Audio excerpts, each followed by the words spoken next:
Hello everyone. तो learn IAS में आपका स्वागत है। तो आज के इंटरनल सिक्योरिटी के क्वेश्चन से डिस्कशन चालू करते हैं। ये 2019 का क्वेश्चन है और ये जो है वो 10 मार्क्स के लिए आया था। तो क्वेश्चन ये है कि the banning of Jamaat Islami in Jammu and Kashmir brought into focus of role of overground workers in assisting terrorist organisation. कि एक ये जमात इस्लामी ये जो ऑर्गेनाइजेशन है इसको जम्मू कश्मीर में बैन कर दिया है और इसकी वजह से जो ओवरग्राउंड वर्कर्स है उनका रोल सामने आ गया है, जो इस टेररिस्ट ऑर्गेनाइजेशन को सपोर्ट करते थे।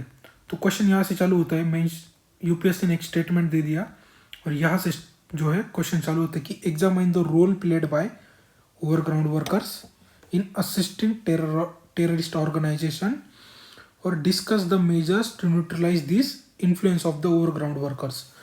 अब देखिए ओवरग्राउंड वर्कर्स क्या है ये भी हम देखेंगे। एक्चुअल होता क्या है कि जब आप यूपीएससी के पेपर दोगे तो डेफिनेटली कुछ क्वेश्चन ऐसे होंगे जिसके बारे में आपको कुछ आइडिया नहीं होगा, भले आप कितना भी पढ़ के जाओ। जब मैं एग्ज़ाम फेस कर रहा था तब मुझे भी ये टर्म कुछ पता नहीं थी, ठीक है। लेकिन ये जो जब आप इनको पढ़ोगे कि ओवरग्राउंड वर्कर्स मतलब ऐसे वर्कर्स जो ग्राउंड पर काम कर रहे हैं इन ऑर्गेनाइजेशन के लिए, तो आपको ये पढ़कर मीनिंग पता चल जाएगा। यूपीएससी ये चाह रही है कि ये जो क्वेश्चन है ना बहुत सिंपल है, आप थोड़ा सा सोचिए और इसको अटेम्प्ट कीजिए। ये यूपीएससी चाह रही है कि आप इसको अटेम्प्ट कीजिए, आपको पता नहीं है तो। अगर यूपीएससी ये चाहेगी कि आप क्वेश्चन को अटेम्प्ट ना कर पाए तो यूपीएससी ऐसा क्वेश्चन डाल देगी कि आपको कहीं भी नहीं मिलेगा, ना ही करंट अफेयर में मिलेगा ना ही कहीं मिलेगा, आप उसको आसानी से अटेम्प्ट नहीं कर पाएंगे। लेकिन ये क्वेश्चन से यूपीएससी ये चाहती है कि ये जो टर्म है बहुत सिंपल है, आप इसका मीनिंग निकालिए और अपने हिसाब से आंसर बनाइए और इसको अटेम्प्ट कीजिए, ठीक है।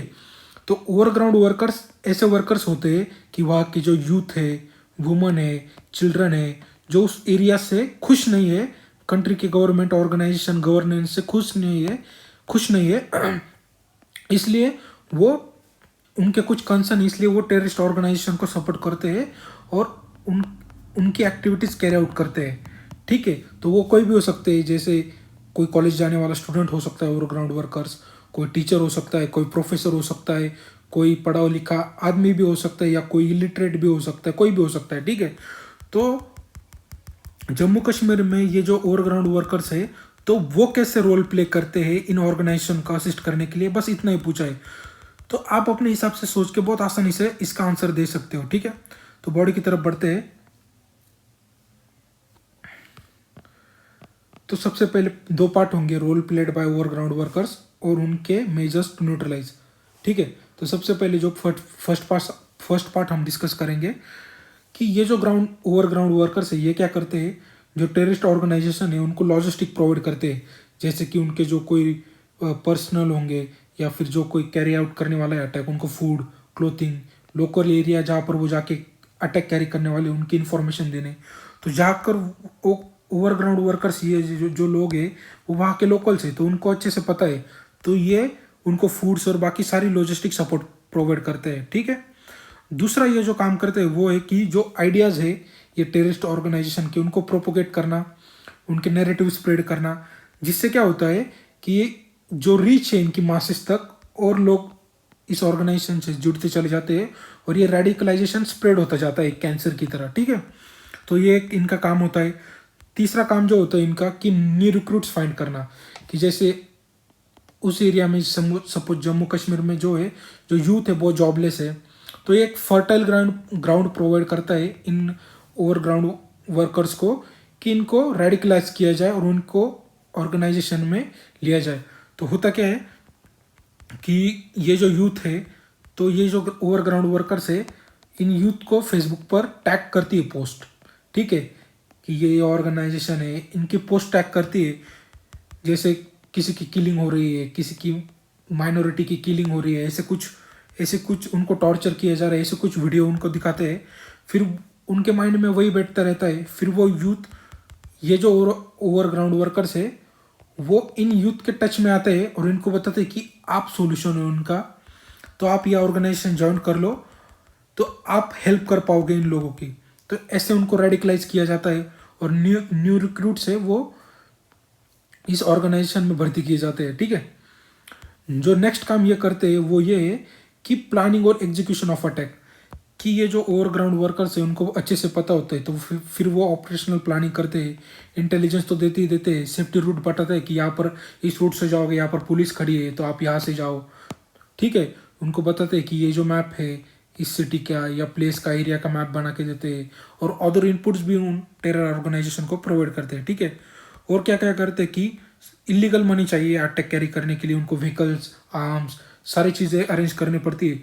तो ये जो ओवरग्राउंड वर्कर्स है ये क्या करते हैं, इलीगल ट्रेड से पैसे जमा करते हैं, काउंटरफिट करेंसी वगैरह, फेक करेंसी, टैक्स इन्वेजन, हवाला ट्रांजेक्शन, इसकी मदद करते हैं। हवाला ट्रांजेक्शन मतलब क्या होता है कि देखिए, अगर एक जगह से दूसरी जगह पैसे पहुंचाने हैं, अगर बैंकिंग सिस्टम यूज करेंगे तो वो पकड़ा जाएगा, ठीक है, कोई भी इंसान कि यहाँ से पैसे डाले और यहाँ से ट्रांजेक्शन हुए बैंकिंग सिस्टम में। लेकिन हवाला में क्या होता है कि आप सपोज इस एरिया में हो और आपको यहाँ पैसे पहुँचाने हैं, लेकिन आप फिजिकल नहीं जा सकते, तो हवाला में क्या होता है, यहाँ पर एक एजेंट होगा, उसको आप पैसे दे दोगे। सपोज 1 लाख रुपए आपने दे दिए उसको, ठीक है, तो वो आपको एक नोट दे देगा 10 रुपए की, ठीक है। और वो नोट जो होगी वो फटी हुई होगी, हाफ नोट होगी सिर्फ।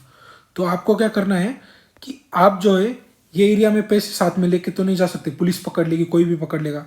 तो आप फिजिकली जाके या फिर किसी और को जाके वो जो हाफ नोट है वो पहुंचा दोगे, और यहाँ पर जो एजेंट होगा वो हाफ नोट से उसकी हाफ नोट चेक करेगा 10 रुपए की। अगर वो सेम नंबर या नोट मैच हो गई तो वो आपको 1 लाख रुपए दे देगा, ठीक है। और बीच में इनका कमीशन ले लेंगे कि हम 1 लाख ट्रांसफर करने के 10,000 रुपये ले लेंगे या 5,000 ले लेंगे। तो यही होता है हवाला ट्रांजेक्शन, ठीक है। तो पुलिस भी नहीं पकड़ सकती और आसानी से पैसे भी मिल जाते हैं, ठीक है। तो ये होता है हवाला ट्रांजेक्शन। तो इसका यूज करते हैं ये ओवरग्राउंड वर्कर्स, ठीक है। तो ये हो गया, हमने देख लिया कि ये कैसे रोल प्ले करते हैं, ठीक है। तो हम ये देखेंगे कि what are the measures taken to neutralise, इनका इन्फ्लुएंस कैसे कम किया जा सकता है। तो सबसे पहले कि ये जो एलिनेशन हो गया है ये कम्युनिटीज का, इसको रिमूव किया जाए। ये कम्युनिटीज कौन है, जो ओवरग्राउंड वर्कर्स कौन है, ये हमारे ही लोग हैं ना, जो जॉबलेस है, उनके कुछ कंसर्न्स है, उनकी लैंड चली गई या फिर डेवलपमेंट नहीं हो रही, या तो इनको इनके कंसर्न्स जो है वो दूर किए जाए, ठीक है।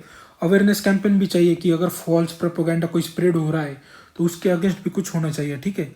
इंटेलिजेंस इंफ्रास्ट्रक्चर, नेक्स्ट पॉइंट जो है, इंटेलिजेंस इंफ्रास्ट्रक्चर अच्छा होना चाहिए।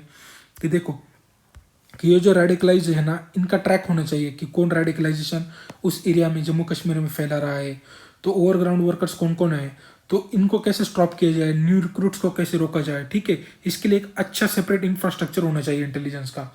नेक्स्ट जो पॉइंट है कि हम जो स्टेप्स ले सकते हैं वो है कि जो वहाँ पर ऑर्फन्स है, जहाँ पर रोड पर जो सोते हैं या फिर कोई भी जिसको घर नहीं है, या फिर वहाँ पर जो वुमेंस है, ऑर्फन वुमेंस, उनको रिहेबिलिट किया जाए। क्योंकि क्या होता है, ये जो ओवरग्राउंड वर्कर है ना, इनको इजीली रिक्रूट कर देते हैं कि इनको 100, 500, 1,000 रुपये दे देंगे, आप ये काम कर दीजिए, इजीली रिक्रूट हो जाते हैं। तो इससे क्या होगा कि इनको जो न्यू रिक्रूट्स है वो मिलने में बहुत डिफिकल्टी होंगी, ठीक है। और ये हम अकेले नहीं कर सकते, क्योंकि ये जो ऑर्गेनाइजेशन होते हैं ये डिफरेंट कंट्रीज में करते हैं। जैसे ये जो हमारा पाकिस्तान ऑक्युपाइड कश्मीर है, ये उसके उस साइड बॉर्डर में सिचुएटेड होते हैं, या फिर दूसरे देशों से भी ऑपरेट करते हैं। तो इसके लिए हमको इंटरनेशनल कोऑपरेशन की भी ज़रूरत होती है, ताकि हमें करेक्ट इंटेलिजेंस मिल सके कि कब ये अटैक कैरी करने वाले हैं या कोई बिगेस्ट आइडियाज स्प्रेड करने वाले हैं, ठीक है। तो हम ये सस्पेक्ट जो है इनको फॉलोअप ले सके इन टेरर नेटवर्क्स का, तो इसलिए इंटरनेशनल कोऑपरेशन बहुत ज़रूरी है। नेक्स्ट जो चीज़ है वो है फास्ट ट्रैक कोर्ट्स भी चाहिए। कि देखो पब्लिक जैसे law like public safety act चाहिए, ताकि जो टेररिस्ट है या फिर ओवरग्राउंड वर्कर है उनकी स्पीडी ट्रायल हो सके और उनको सजा दी जा सके, ठीक है। और कंक्लूजन की तरफ आते हैं, 10 मार्क के लिए क्वेश्चन है, ज़्यादा टाइम नहीं स्पेंड कर सकते, बहुत पॉइंट्स हो गए ऑलरेडी। तो कंक्लूजन यही होगा कि क्या कभी क्या क्या होता है, ओवरग्राउंड वर्कर है ना, तो उनके खिलाफ फेक चार्जेस पुलिस रजिस्टर कर लेती है और उनको फेक ट्रायल्स में फंसा देती है। अगर किसी पुलिस से अगर कोई यूथ भिड़ जाता है तो उनको फेक केस में फंसा दिया जाता है। तो इससे क्या होता है कि अगर कोई यूथ फंस गया तो सारे एरिया को पता चल जाता है कि पुलिस कैसे टॉर्चर कर रही है, फेक केसेस रजिस्टर कर रही है। तो कम्युनिटी जो है वो और दूर चली जाती है गवर्नेंस से, ठीक है। तो ये नहीं होना चाहिए, एक अच्छा लॉ और गवर्नेंस होना चाहिए वहाँ की, ऐसे फेक केसेस बुक ना हो यूथ के अगेंस्ट। और दूसरा कह सकते हैं कि सबसे अच्छा डिफेंस टेररिस्ट के अगेंस्ट यही है कि जो भी यूथ या जो भी पर्सन है वो कभी हथियार ही ना उठाए, कभी आर्म्स या हाथ में ला ले। तो ये सबसे अच्छा डिफेंस होता है। और ये कब हो सकता है कि जब सोशल, इकोनॉमिकल और पॉलिटिकल ये सारे डेवलपमेंट एक साथ अच्छे से उस एरिया में हो, तो कोई भी हाथ में हथियार लेगा ही नहीं। ठीक है, तो ये अच्छे सा कंक्लूजन दे दिया, अच्छी अच्छी बात है। ठीक है, तो ये था आज के डिस्कशन में। Thank you so much for the discussion.